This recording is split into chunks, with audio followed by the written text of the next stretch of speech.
Agora, a FMZ faz uma conexão entre você e os assuntos da atualidade. Conexão. Em conexão com o mundo. Em conexão com você. Conexão. Em conexão com o mundo. Em conexão com você. Programa Conexão. Apresentação e produção, Edésio Petterle. Trabalhos técnicos, Magno Nogueira. Estamos no ar com mais um programa Conexão. Bom dia a você, ouvinte da Rádio FMZ, que já está preparando seu almoço ou que está no carro, se deslocando aqui pela nossa cidade, pela região serrana. Seja bem-vindo ao programa Conexão. Na próxima segunda-feira, dia 10 de maio, Venda Nova do Imigrante comemora 33 anos de emancipação política.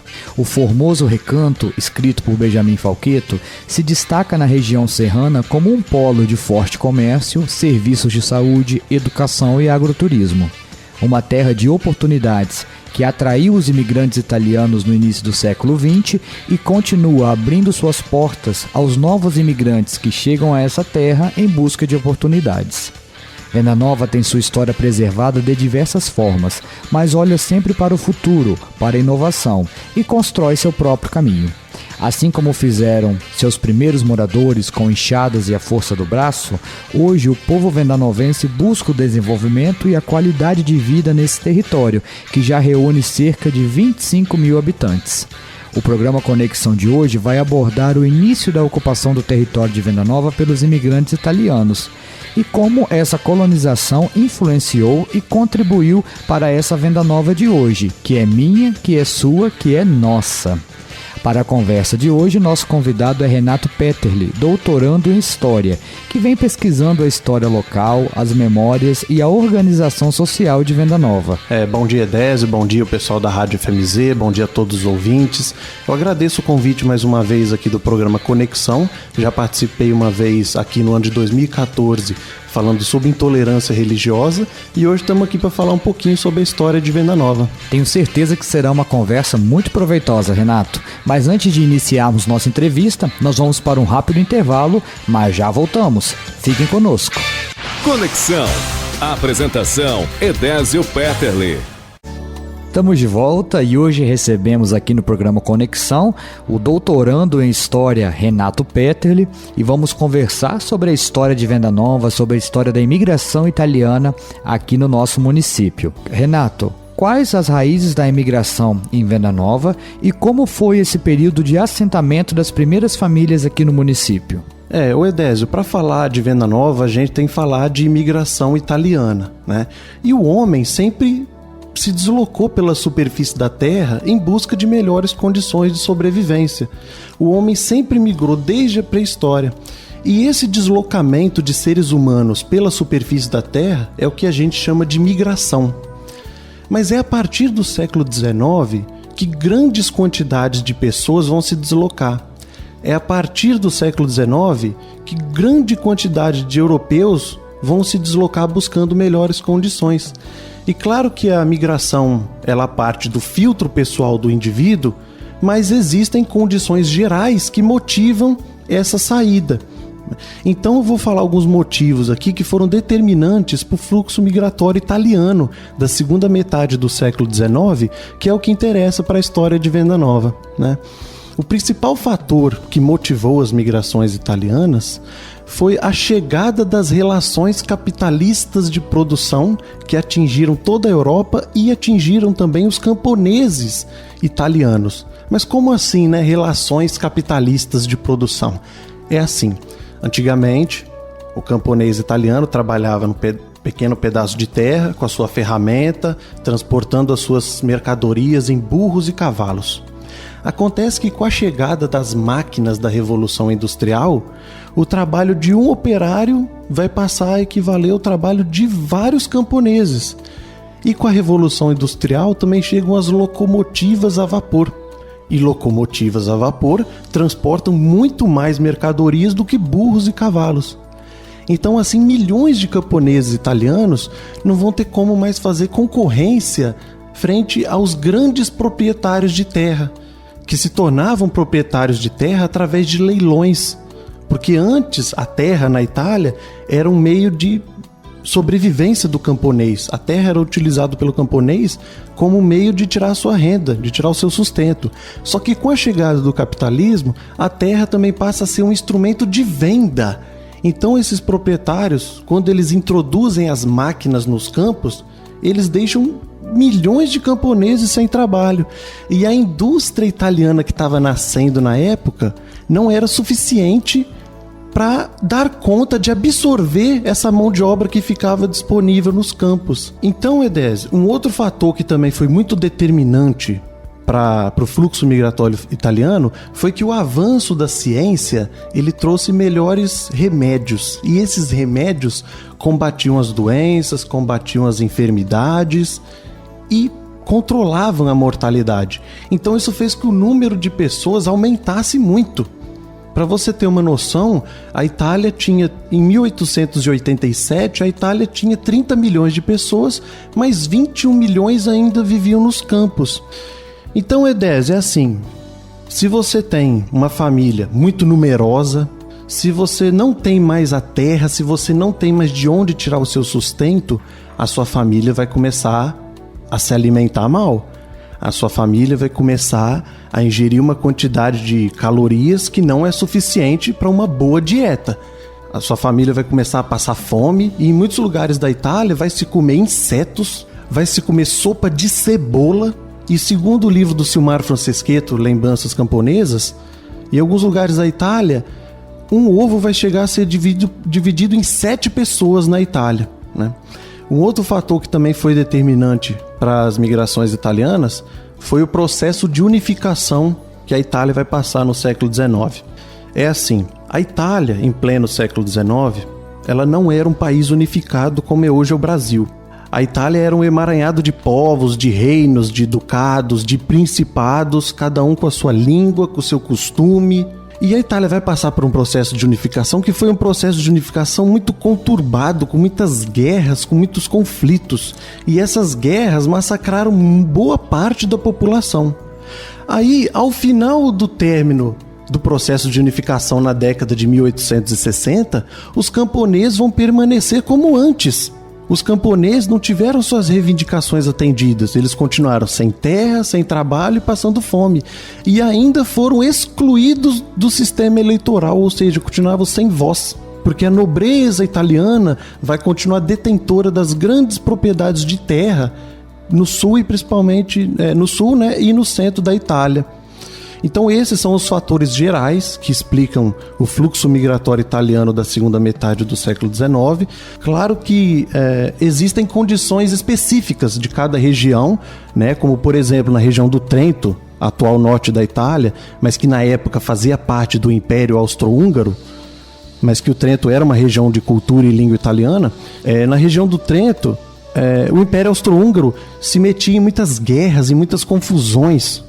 E havia muitas convocações militares para essas guerras. Então muitos jovens trentinos fugiam diante dessa situação, fugiam das convocações, porque eles não tinham como pagar a quantia que deixava eles fora do recrutamento militar. Então muitos jovens trentinos emigravam fugindo das convocações militares. Esse é um exemplo de condição específica, né? Então, diante dessa situação de fome, de pobreza, de miséria italiana do século XIX, muitos italianos vão tomar a decisão de emigrar. E emigrar para onde? Principalmente para o continente americano. E por que emigrar para o continente americano? Assim, no século XIX, Edésio, a América estava passando pela transição das relações de trabalho senhor escravo para burguês assalariado, né? O que é isso? No século XIX, a escravidão estava em baixa aqui na América. E no caso do Brasil, principalmente a partir de 1850, com a Lei Eusébio de Queiroz, que proibia o tráfico de navios negreiros aqui para o Brasil. Então a elite imperial brasileira, o governo brasileiro da época, vai começar a desejar um novo trabalhador para o Brasil. Quem é esse trabalhador? O europeu branco.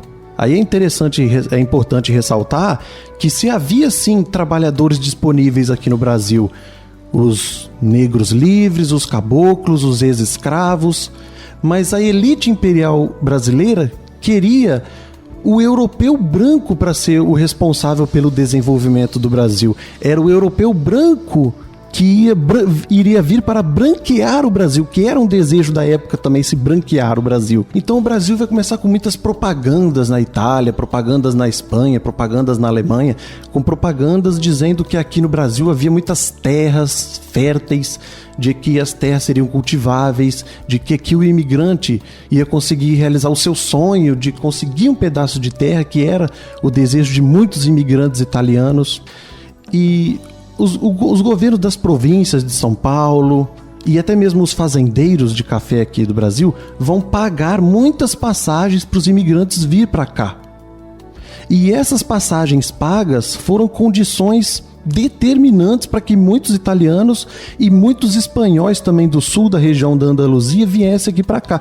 Porque na época os Estados Unidos até pagavam um salário melhor, o serviço lá era melhor um pouco, mas os imigrantes eram tão pobres que muitos não tinham nem condição de pagar a passagem. Então a passagem paga foi um fator determinante para que muitos italianos e muitos espanhóis viessem aqui para o Brasil.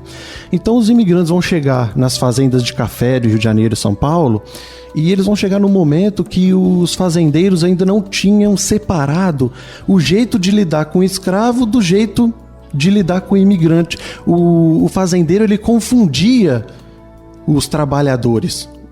O fazendeiro não sabia separar o jeito de lidar com o escravo com o jeito de lidar com o imigrante. E muitos imigrantes vão chegar até mesmo a apanhar de chicote nas fazendas. E no caso do Espírito Santo, tinha sim as fazendas de café, mas predominaram as colônias de imigração. O que é uma colônia de imigração?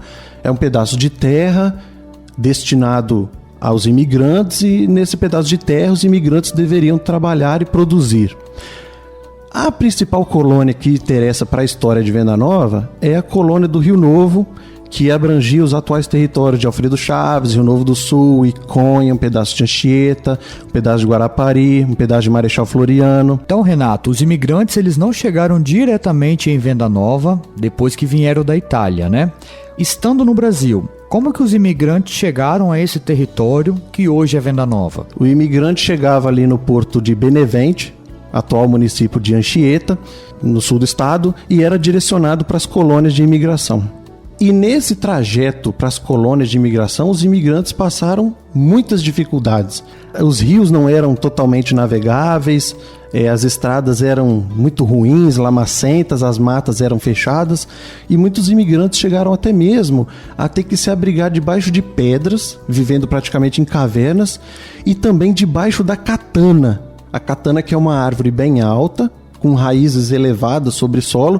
Então os imigrantes italianos colocavam folhas entre as raízes e estabeleceram morada ali debaixo da catana, né? Pensa só que situação. E chegando nas colônias de imigração, a realidade que o imigrante encontrava era muito diferente do que foi divulgado lá na Itália. As terras da colônia eram pedregosas, eram lamacentas porque os rios enchiam e alagavam. As estradas eram horríveis, dificultando, né, o escoamento da produção, sendo que alguns imigrantes italianos, Edésio, tiveram até que se alimentar em alguns momentos de carne de burro morto, carne de urubu e carne de rato para conseguirem sobreviver. E então, diante dessa situação de fome, de miséria ali na colônia do Rio Novo, eles foram informados por viajantes de que aqui em Venda Nova havia terras boas, terras férteis. Eles vão acreditar nessa história e vão sair, principalmente de hoje, onde hoje é a região do Araguaia, e vão vir aqui para Venda Nova num trajeto que também foi muito difícil, muita chuva, mata fechada, e eles vão se alimentar nesse trajeto de rapaduras e palmito que eles achavam nas matas. E a primeira família a chegar aqui em Venda Nova foi a família Venturim, no início da década de 1890, a família do senhor Amadeu Venturim, e logo depois vieram as outras famílias, né? Altoé, Cola, Mascarello, Zavarize e tantas outras que habitam aqui hoje a região de Venda Nova. Agora nós vamos para um rápido intervalo, mas já voltamos com o programa Conexão de hoje. Conexão. Estamos de volta com Conexão aqui na Rádio FMZ e o tema do programa de hoje é em homenagem ao aniversário de Venda Nova do Imigrante. Estamos conversando sobre imigração italiana com o doutorando em História, Renato Peterli. Renato, continuando a nossa entrevista, os imigrantes estando aqui em Venda Nova e construindo a sua vida nesse território. Como que a imigração italiana influenciou na formação sociocultural da população de Venda Nova? A principal influência, a principal contribuição da imigração italiana para Venda Nova foi o voluntariado. O voluntariado que, segundo o senhor Benjamin Falquetto, aqui em Venda Nova, tem origem num surto de febre tifoide no ano de 1919. Foi assim, o seu Amadeu Venturim, quando ele passou aqui por Venda Nova, ele viu que as terras eram baixas e que os rios iriam subir e iriam alagar, e ia formar um terreno propício para o surgimento de mosquitos. Então ele viu isso e seguiu direto, foi morar em São João de Viçosa. Anos depois, em 1919, as previsões do seu Amadeu Venturim se confirmaram.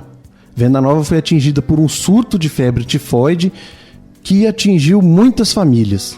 Na época, Venda Nova era habitada por cerca de 30 ou 40 famílias de imigrantes italianos e muitas pessoas ficaram acamadas, muitas pessoas ficaram doentes. Algumas famílias que não ficaram tão doentes, algumas pessoas que tinham uma condição melhor de socorro, como por exemplo o senhor Domingos Perim, foram de casa em casa vendo os doentes. O senhor Domingos Perim recomendava algum chá para abaixar a febre e assim controlou a situação até que um médico foi trazido de Castelo para Venda Nova com remédio para os doentes.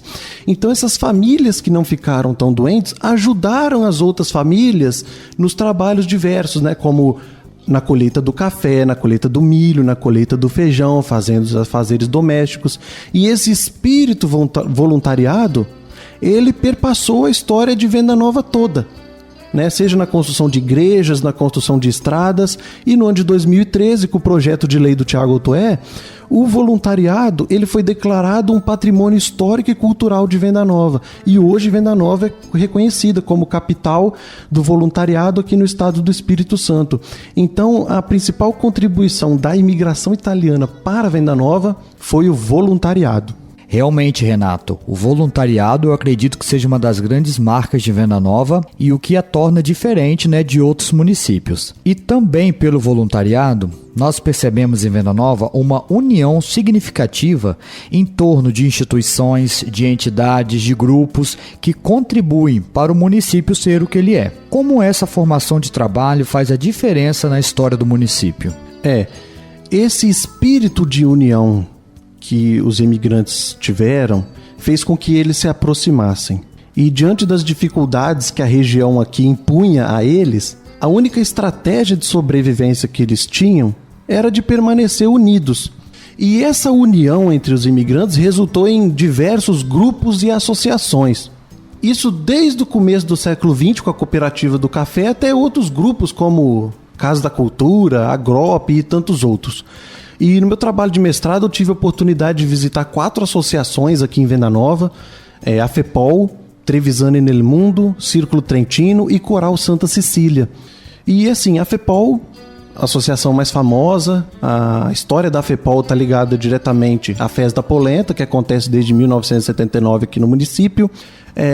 Todo ano, graças ao trabalho de mais de 1.500 voluntários, a FEPOL consegue arrecadar muito dinheiro que é revertido em benefícios para a população, benefícios para a PAI, para o hospital, para esportes em comunidades carentes e para as associações também. A outra associação é a Trevisani nel Mundo, que é uma associação dos descendentes do Treviso e do Vêneto. É uma associação que é marcada principalmente pela preservação e pela manutenção da cultura do Treviso e do Vêneto aqui em Venda Nova. Então, preservar as roupas, preservar os costumes, preservar as danças, preservar as falas, preservar as músicas, são características muito marcantes no Trevisani. Tanto é que tem gente que está vindo lá da Itália para pegar características aqui em Venda Nova, características que eles lá já perderam. E para manter essas características, o Trevisani faz várias ações, e as ações que mais se destacam são a Noite da More do Vinho, a missa em língua italiana e o desfile das famílias no sábado de manhã da Festa da Polenta. A outra associação é o Círculo Trentino, que é uma associação dos descendentes do Trento aqui em Venda Nova. É uma associação que quer sempre divulgar a cultura do Trento aqui em Venda Nova. Eles já conseguiram arrecadar dinheiro do Trento aqui para Venda Nova para desenvolver atividades de esportes em comunidades carentes. Eles também já patrocinaram viagens de grupos de dança daqui de Venda Nova para outros estados. E um evento muito legal que eles fazem é o Jantar Trentino. É um evento muito bacana, onde são servidos pratos típicos que mesclam as características do Trento com características da dialética que o imigrante e o descendente trentino passaram aqui em Venda Nova. A outra associação é o Coral Santa Cecília, que começou as suas atividades em 1944, mas que foi reconhecido como associação no ano de 1959. E o grupo já realizou teatro, né? Mas é um grupo que fica marcado por cantar a história de Venda Nova. O grupo canta não só em português, mas também em italiano, em latim. Ainda mais no começo, era muito em latim que se cantava. E Venda Nova hoje tem a AFEPOL, que faz um trabalho excelente de divulgação da cultura do imigrante italiano aqui em Venda Nova. Mas antes da AFEPOL, a referência de Venda Nova era o coral. Antes de ter a Festa da Polenta, quem levava a cultura do imigrante italiano de Venda Nova para os outros lugares era o Coral Santa Cecília.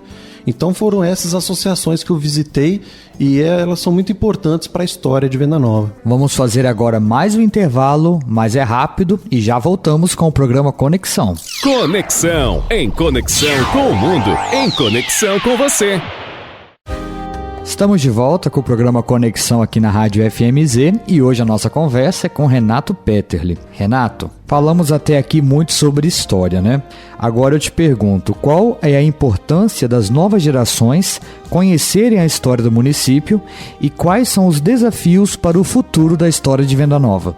É assim, Edésio, a modernidade e a tecnologia, elas avançam num grau absurdo. E a modernidade, ela não recorre ao passado para se justificar. A modernidade não olha para o passado, a modernidade não olha para a tradição para se justificar. A modernidade se faz pelo presente, a modernidade se julga pelo presente, ela vive para e pelo presente. Então, de certo modo, a modernidade acaba desgastando a nossa relação com o passado. A modernidade acaba enfraquecendo o nosso vínculo com o passado. E é assim, a nossa memória e a nossa história são o que nos definem enquanto indivíduos.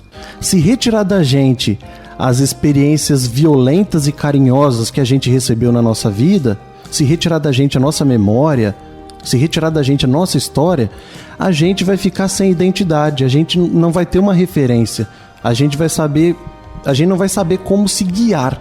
E o mesmo acontece com o povo. Um povo que não conhece a sua história, um povo que não tem memória da sua história, é um povo que está mais suscetível às variações do presente. É um povo que está mais suscetível a ser levado por forças exteriores. Então, é muito importante que as gerações mais novas conheçam as histórias das suas famílias, a história das suas cidades de Venda Nova. E respondendo à pergunta qual o principal desafio para a história de Venda Nova, é assim. Quando eu visitei as associações, eu tive contato com as pessoas das associações, eu aprendi muito sobre a história de Venda Nova. As pessoas das associações sabem muito sobre a história de Venda Nova. E Venda Nova ainda tem muita história a ser contada. E onde estão essas histórias? Resposta: essas histórias estão nas memórias dos descendentes de imigrantes italianos.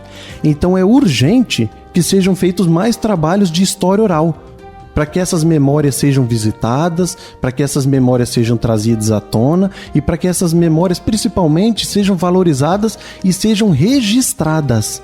E isso não é só com a memória dos descendentes de imigrantes italianos, não. É com os negros e com as outras descendências também. Até mesmo porque os guardiões da memória das histórias de Venda Nova, eles são pessoas com idade já avançada. E se não forem feitos trabalhos de história oral, muita história de Venda Nova corre o risco de se perder. Então, o principal desafio que eu vejo para a história de Venda Nova é esse, que sejam feitos mais trabalhos de história oral. Renato, antes de encerrarmos a nossa conversa, eu gostaria que você fizesse algumas indicações de livros que você utilizou nos seus estudos, para quem porventura está nos ouvindo e quer ler, quer pesquisar um pouco mais sobre a história de Venda Nova. Quais são os livros aí que você indicaria?